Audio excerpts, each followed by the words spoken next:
Hello and welcome back to Let's Play Wrath of the Righteous with me, Bregaton. Let's talk to the storyteller.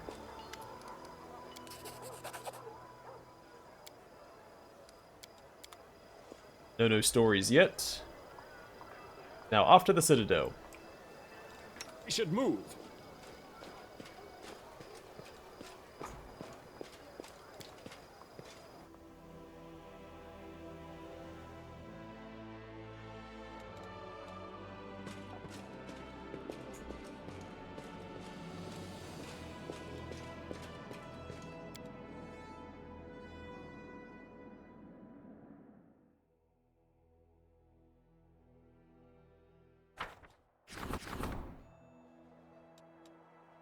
Alright, so we can upgrade an outpost to a bastion. Enchanting the branch of the last ash. Word that the branch of the last ash had been procured has spread far and wide. 3 groups of supplicants have come to Drezen to behold the relic. All of them are asking to conduct their rituals over it. Only one can obtain this right. So we can consecrate the last ash. This +3 weapon was made for a commander who didn't like to be on the front lines. Whenever the wielder of this weapon casts a Breath of Life spell on an ally, the chosen ally gets +2 bonus to armor class, attack, and damage for 1 round. That's Finger of the Heiress. Enchant the last ash will get Death's Consonant. This +3 weapon works the best in the hands of a person who likes to think and plan ahead. It uses an intelligence modifier as a damage bonus. It also uses your intelligence bonus instead of the usual strength bonus for attack rolls. So that's the one we're going to go with. Then we can pray to the ancestors over the last ash. We'll get Dead Bow. Whenever the wielder of this +3 weapon lands a hit, it scorches the enemy a bit. When the number of scorches reaches 3, they begin to glow, granting anyone a +2 bonus to attack against such creatures. If the number of scorches reaches 5, the enemy starts bleeding and these scorches become tainted. The affected creature suffers 1d4 unholy damage for each scorch. I think that one's an interesting effect, but most enemies don't last for 5 hits. Let alone 3, especially with the whole party attacking them. So we're going to enchant the last ash. A skilled weaponsmith and mage, who has come from faraway Tianxia, was impressed by the weapon made from the branch of the last ash. He humbly asked to be allowed to improve it by balancing its hidden energies and making a true weapon of victory. A misunderstanding. A special messenger from Galfrey was delivering a missive to Drezen and ran into a sentry patrol by accident. Alas, the soldiers took the messenger for an enemy and attempted to search him, which ran contrary to the messenger's instructions. The sentries were killed, and the messenger has arrived in Drezen, now awaiting the commander's judgment. The messenger didn't commit a crime. The messenger did do everything, well, maybe. Yeah, I would blame the superior officers. So accuse the messenger's superior officers, adds 2,000 leadership experience points, crusade morale increases by 30, deducts 1,500 logistics experience points, and that's fine. The Queen's servants think they have the right to kill crusaders. Sosiel blamed the officers from the capital for this tragedy, claimed that the messenger was given poor instructions, and publicly demanded that the crown compensates the families of the deceased. This act has strengthened the commander's authority.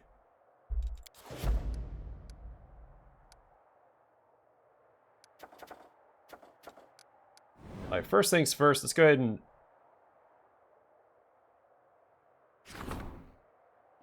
Can't upgrade that yet. I will upgrade this one.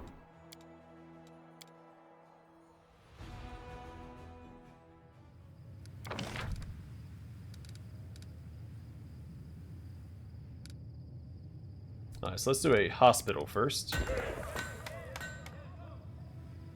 A Hall of Glory is pretty good as well. So Hall of Glory reduces the cost of recruiting mercenary units by 5%.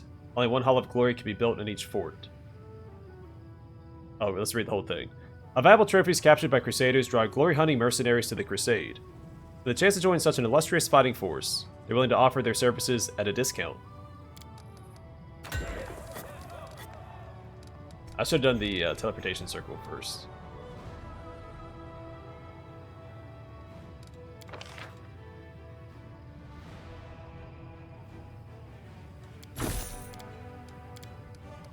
There we go.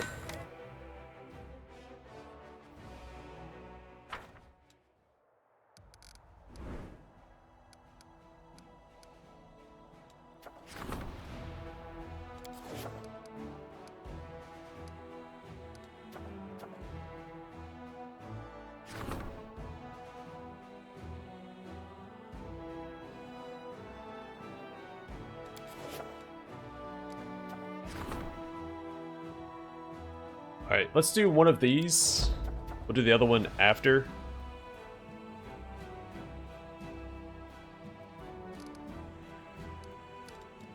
So we'll rest up, then we'll activate the other two so we're not doing them all at once.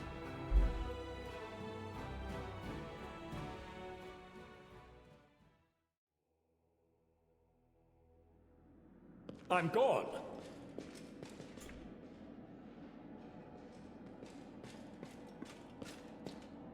Also, before I forget, Woljiv. Congratulations on your new weapon.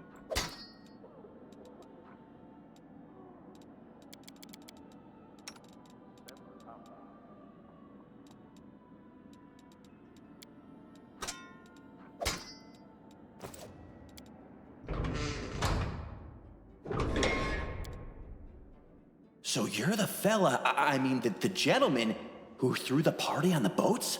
I remember that. We had some fine fishing that night. If by that, you mean that you thieflings plucked drunken aristocrats who had fallen overboard out of the water and stripped them of everything but their fillings, then I should think that was closer to seal hunting than fishing.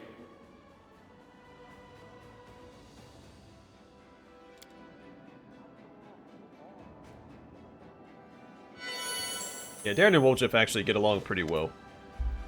They are both chaotic, so I guess that makes sense. Commander, it's time for you to play a more prominent role in Mendev's politics. Fortunately, the ideal opportunity has just presented itself. A conflict is brewing in the capital. A clique of aristocrats displeased with the Royal Council is scheming against Her Majesty's loyal servants. It's the usual power struggle. Something of this sort occurs every couple of years in any civilized society. Your interest on the political stage is long overdue. Given that your opinion in Mendev is outstandingly well respected, the Royal Council has decided to make use of it. They're expecting you to denounce publicly the nobles' attempts to challenge their rule. I suggest we publicly address Her Majesty and claim that we're being drawn into an intrigue. Let the Queen know that we're loyal only to her, not to any of her servants or subjects. Sounds like we're not the only ones bored of the Royal Council. Let us support the disgruntled nobles. My cousin Galfrey's advisors will have too much on their plate to worry about us. I say we don't get involved in someone else's squabble.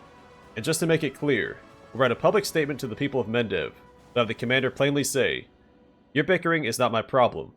Leave me alone." Both the council and the aristocrats want to stop us supporting their opponent, right? Let's just get a payoff from both for not messing with their business. That way, we'll come out with a little something something, and we don't ruffle anyone's feathers. Why am I being pulled into Mendev's intrigues? You're a part of those intrigues whether you want it or not. Political influence is an unavoidable part of your position. In the hands of Mendev, you're a priceless tool. The Royal Council won't pass up a single opportunity to use you for the good of the nation. By openly ignoring Nerosian's discontent and showing concern for your soldiers, you've accomplished two things. First, you've declared your independence from the capital. And second, you've won the respect of the general populace. This has improved your standing in the eyes of many powerful players. Let's see what the council has to say. I do hope that everyone in this room is aware of the potential benefits, of a good relationship with the Royal Council. Sosiel, what will we gain from a show of loyalty to Galfrey? It will remind everyone of the proper behavior of true servants of the crown. Queen Galfrey is our sovereign, leader of the crusade, and protector of Mendev. In the hour when all her subjects have abandoned their commitments and descended into petty squabbles, we should refresh their memory on the meaning of loyalty and duty. And the Queen, I am sure, will appreciate our endeavors. The title of Her Majesty's Good Boy is almost yours, Sosiel. Keep this up, and you'll earn yourself a tasty treat. Darren, what reason do we have to support the rowdy nobles? Like you have any love for the Royal Council. If we support the aristocracy, it will cause a power struggle between them and the Council, and everyone will leave us be. Besides, the nobility has access to forces that are very much comparable to those of Galfrey's advisors, and we could use those forces. I would not recommend it. Count Arenday is simply entertaining himself by turning the Royal Council against you. Lan, what's the point of addressing the people? Like a true caveman, I believe in naive fairy tales. For example, I believe that the nobility and the members of the Royal Council still have a shred of conscience left. If people look at them and say, stop the infighting, who knows? It might work on someone. And if not, well, at least we can count on the support of the common folk. Huh, that part about conscience was a knee slapper. And the whole common folk support thing was pretty out there too. We've got nobles and the crown feeding us resources, and it's still not enough. How are we going to wage war on chump change from bakers and grocers? Woljev, please elaborate on your strategy of non-interference. So how these things work on the street, right? Smaller gangs split up the territory, shake down the shopkeepers, and give a cut to the top dog, so they sit tight without muscling in on the smaller gang's business. Because if the top dog is unhappy with the cut and hits the street, it's a turf war, and everyone loses a whole lot more. So we'll do the same. The nobles don't want us to support the Royal Council. The Council is scared of us backing up the nobles. Make them take out their wallets and send us lots of troops, and we'll just sit tight and kill demons without worrying about their games. But if we run out of troops, we'll drop out the capital for one heck of a turf war. Except we're not a gang, and the commander is given power to wage a holy war, not to rob shopkeepers and terrorize townsfolk. Lady Konomi, how will the Royal Council repay us for our support? Spoken like a true politician, Commander. Very well, let us talk price. Lady Konomi looks at you with a smug, somewhat predatory smile. I can guarantee you that, in return for your loyalty, the Royal Council will ensure the stability of equipment deliveries in the future. Quite convenient, don't you think? Having no one twisting your arm with threats of supply shortages. She glances at you with an obvious hint. Furthermore, the Royal Council may review Drezen's reinforcement plan. Medivh has plenty of garrisons holding an excess of troops. You need them more than they do. Today we're pacifying recalcitrant nobles. And then what? Stamping out peasant revolts.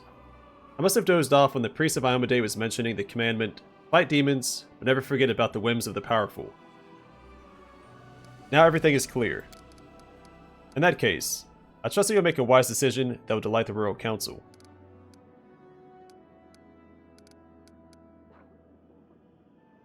Alright, so soldiers trust. Crusade morale increases by 10 if we don't interfere in the feuds. Lady Konomi's choice.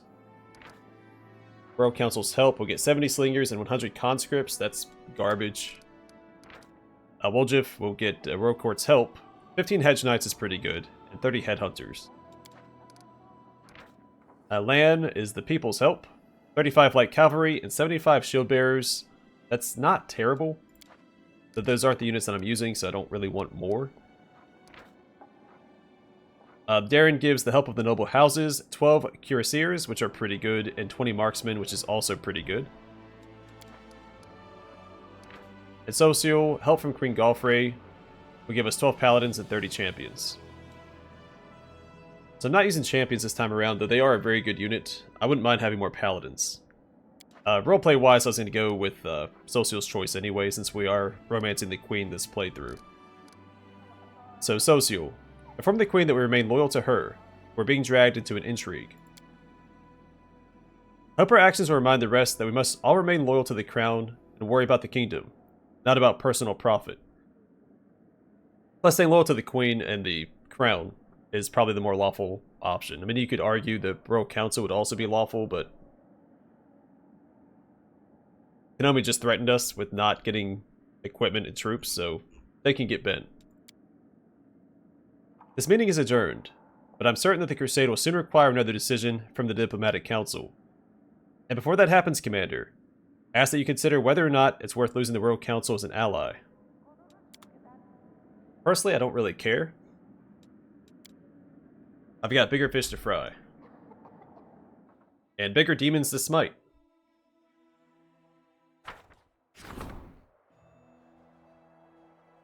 Alright, don't need to read that again.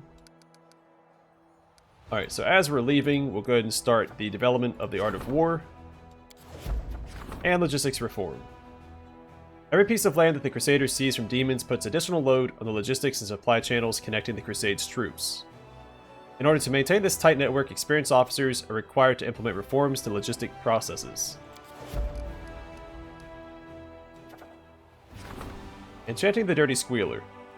A skilled craftsman could do some work on the relic. Fantastic.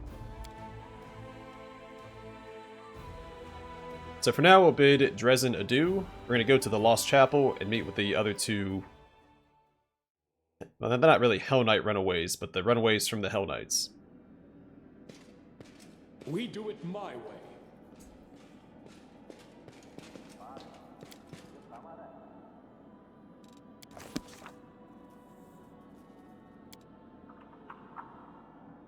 Now Woljif should be putting out some decent damage. Especially now that he has his proper weapon. And actually, while I'm thinking about it...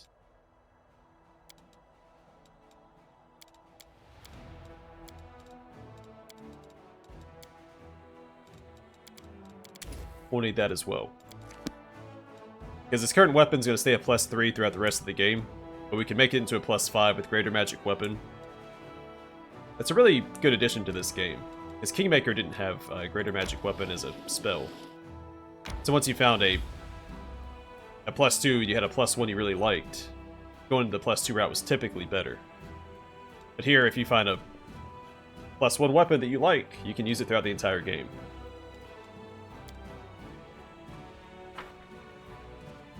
So like Marching Terror, the glaive you get in the Shield Maze at the very beginning of the game.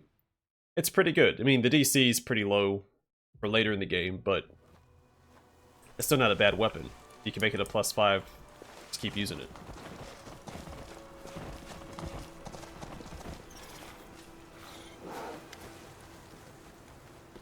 A pair of wounded fugitives sit wrapped in a rag near a barely smoking fire. A half-elf man and a dwarf woman. There's a mixture of revulsion and sympathy on Sosiel's face. After a moment of hesitation, he walks toward the fire. Did you escape from slavery among the Knights of the Order of the Nail? What? No, revered cleric. We know nothing about any... Stop playing dumb. They know all about us. It's obvious that Graham ratted us out, the scoundrel. Darn it, we're done for. The half-elf looks at you wistfully. He is clearly ready to part with his life. Sosiel looks at you silently. There's a storm of emotions on his face. He opens his mouth to say something, but after taking a shaky breath, closes it again. The cleric obviously doesn't know where to begin. So you really did serve the Order of the Nail. We did. Not the Order proper, of course, just as hired soldiers. First we served for money, then they made us slaves and we worked for free.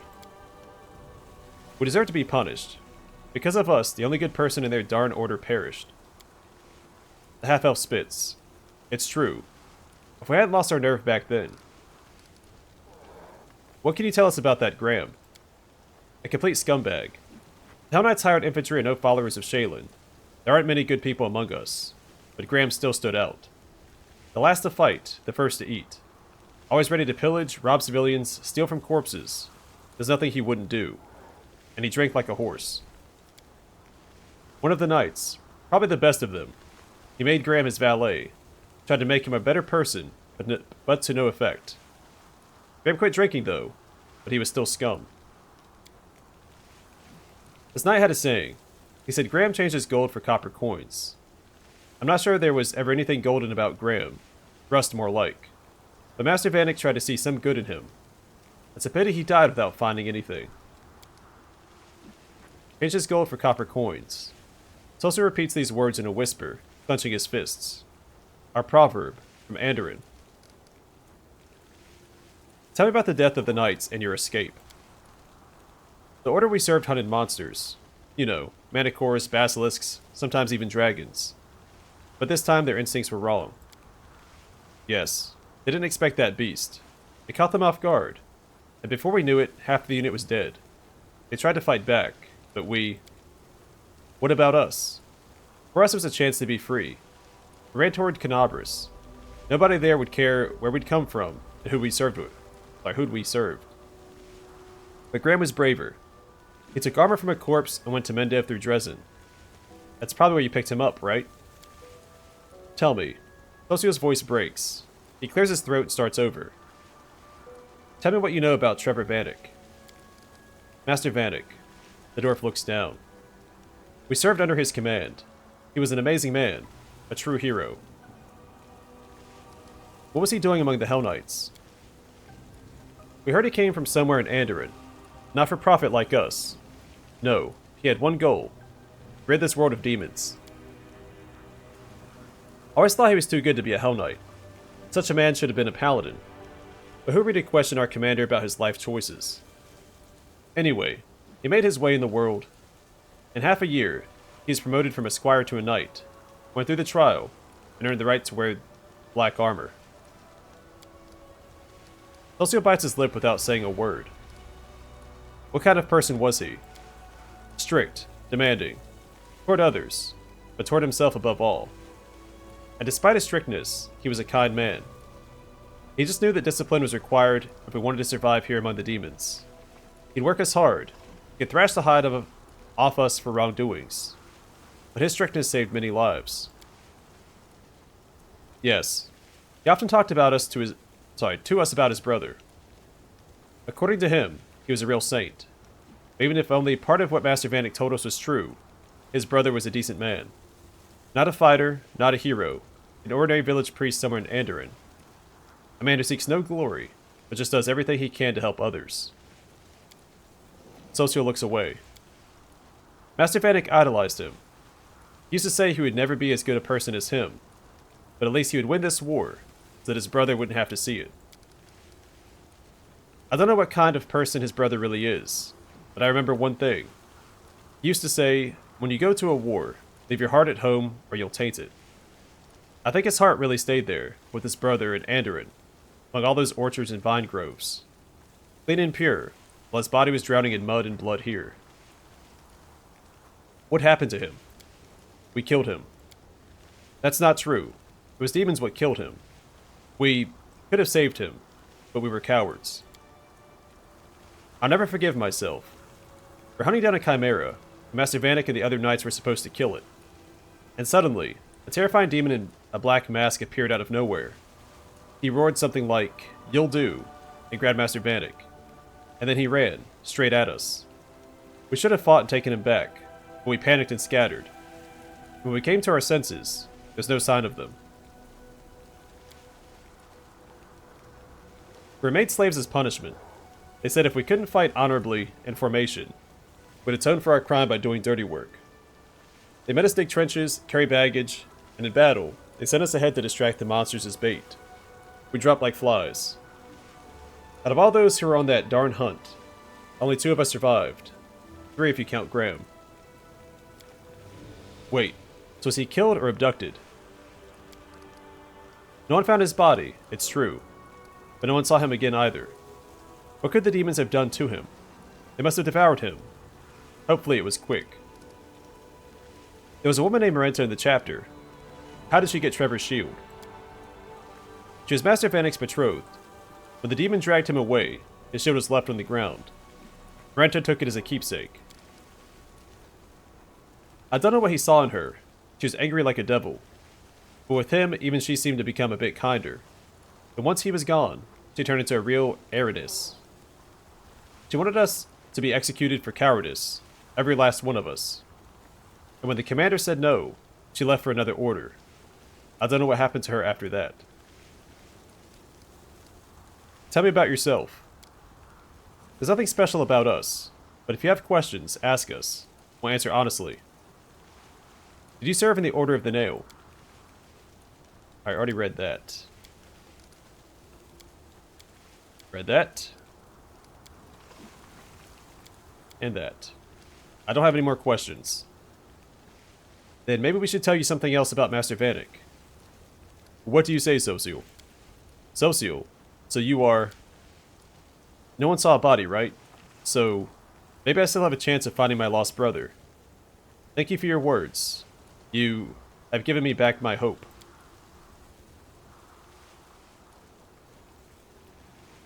Sosiel hands a small bag to the fugitives. Take this. There are healing potions, food, some gold, and a letter. Show it to the guards at the gates of Canabras. You'll be taken care of. It says this is lawful. I disagree. I mean, they were made slaves by the Hell Knights after being hired on as mercenaries or hired soldiers. So I think they've served their time already. They were forced to go out ahead of the Hell Knights to distract monsters without the equipment and training of the Hell Knights. And as slaves at that, so I'll say nothing. Thank you, Master Vanek. Your brother was right. You really are a saint. Taking the bag, the fugitives walk away quickly. If I was playing a Hell Knight, yeah, I'd force them to serve us, but as a lawful good paladin, I'm not going to do that. The cleric watches them leave.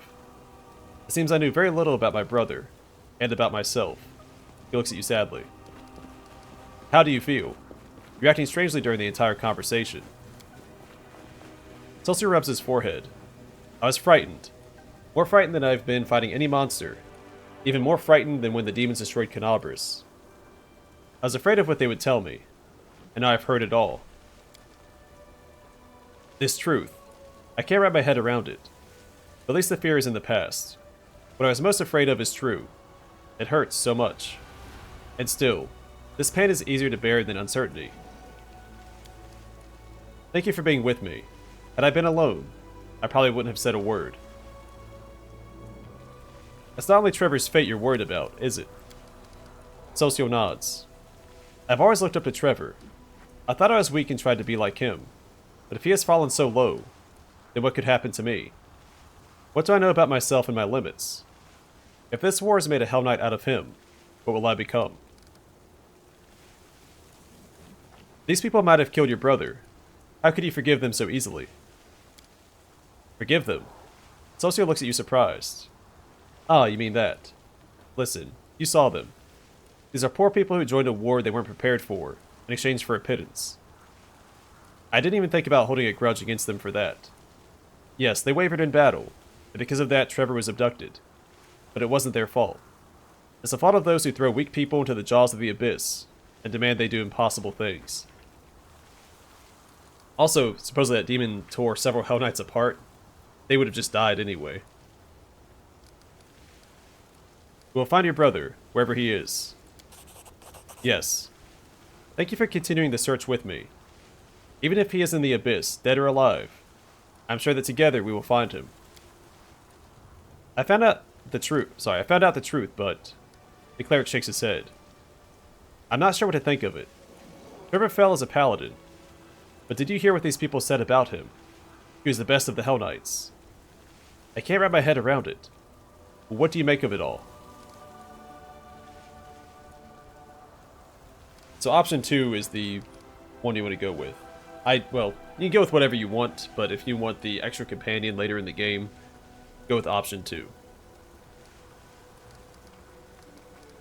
Now, your brother hoped to keep his heart pure, but he couldn't. Alas, this happens to many people in war. That saying about leaving one's heart at home, it didn't save him. But if Trevor wasn't strong enough, what will happen to me? Will I also become? The cleric shakes his head helplessly. The most important point is he might still be alive. I don't know what demon in a black mask attacked him, or where he was taken. And it scares me to imagine what they did to him there. But he might still be alive. And that means my hope is still alive too. Thank you for helping me find out the truth, whatever it was. Follow if you dare.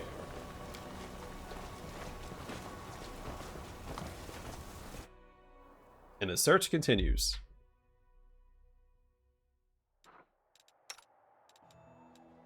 Alright, what next? I guess we go down this way next. We'll do Makeshift Laft and Legacy of the Ancients, and then probably Blackwater after that. We should level up. Oh, and also the Old Sikorian Mines. So yeah, we'll go west next time. Again, we'll put off the Ivory Sanctum and the Desolate Hovel for now. I think that's all I really have left, right? It's those few locations and the DLC area. I'll save that for after these 3 locations. But either way, for now, thanks for watching. I hope to see you guys in the next one.